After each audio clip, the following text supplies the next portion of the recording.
Hari Om Tat Sat. Welcome to Swami Jyotirmayananda Society, our journey to self-realization. Please subscribe our channel for the mystical meanings and to enjoy daily satsang. We are currently exploring the scripture, the Bhagavad Gita. Commentary is by my worshipful Guruji, Swami Jyotirmayananda Maharaj, narrated by myself, Swami Nikhilananda. We are currently on chapter 1. We will be concluding that today and starting chapter number 2. So we are starting with shloka number 44, where Arjuna continues to use his confused logic and he is explaining all the reasons why he should not fight. He continues, Utsanna kula dharmanam manushyanam janardana नरके अनियतं वासो भवतीत्यनुशुश्रुमा. Those persons, O Janardana, whose religious rites pertaining to caste and family are destroyed, they abide in hell for an indeterminate period, so we have heard. Then he continues, Shloka 45, Aho bat mahat papam kartum vyavasita vayam yadraj sukhalobhena hantum swajanamudyataha.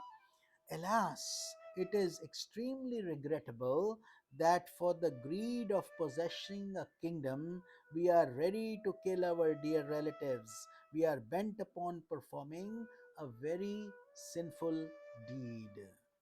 Shloka 46, Yadi mama pratikaram shastram shastrapanayah dhartra rashtrarane hanyas tanme kshemataram bhavet.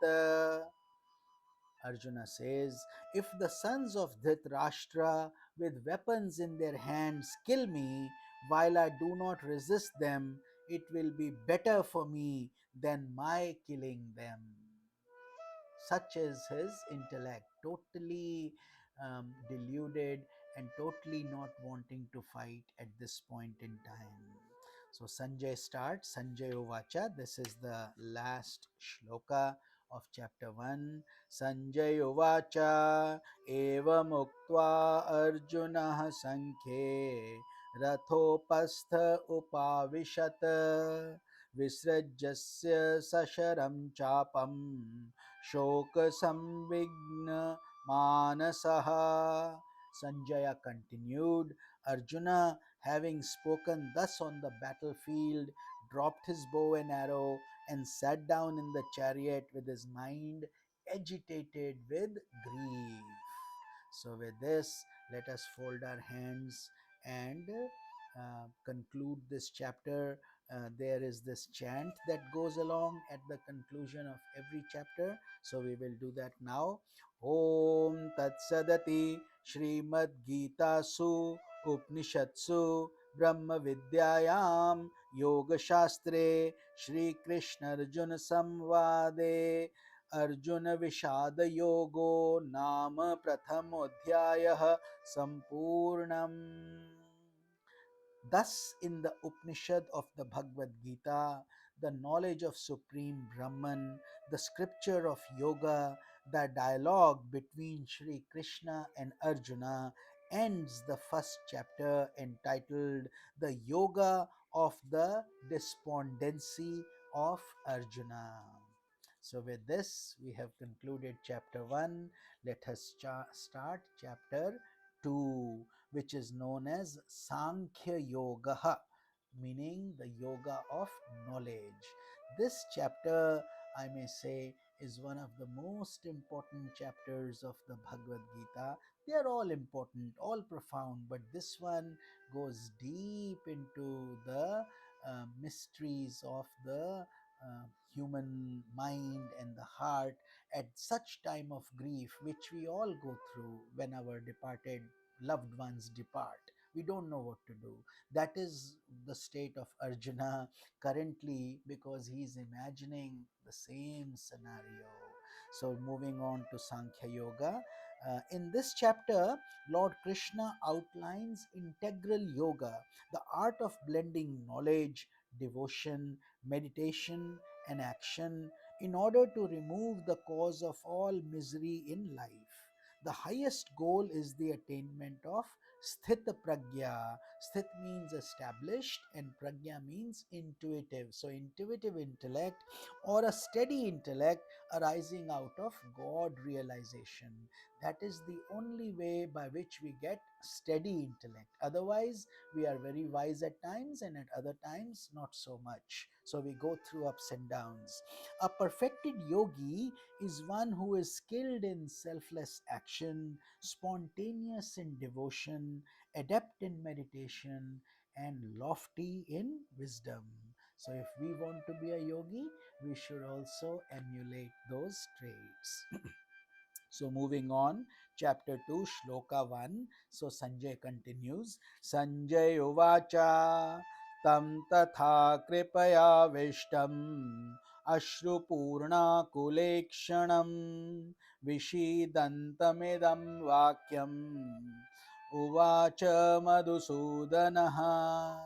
Sanjaya said to the grieving Arjuna, whose eyes were brimming with tears and whose heart was heavy with a sense of pity and grief, Sri Madhusudana, Lord Krishna, spoke thus. Now, important to note here, Lord Krishna let Arjuna vent out. He kept on going and using different logic while Lord Krishna was patiently listening to all his concerns with um, whereas Lord Krishna knew all along that he was on the wrong path, but he did not interrupt him. He wanted him to say what he had to say till he kept quiet.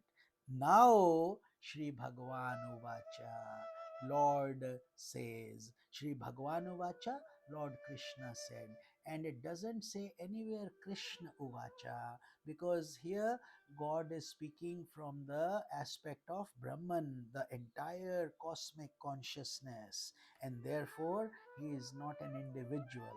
The body is of Krishna, but the knowledge is coming from Brahman.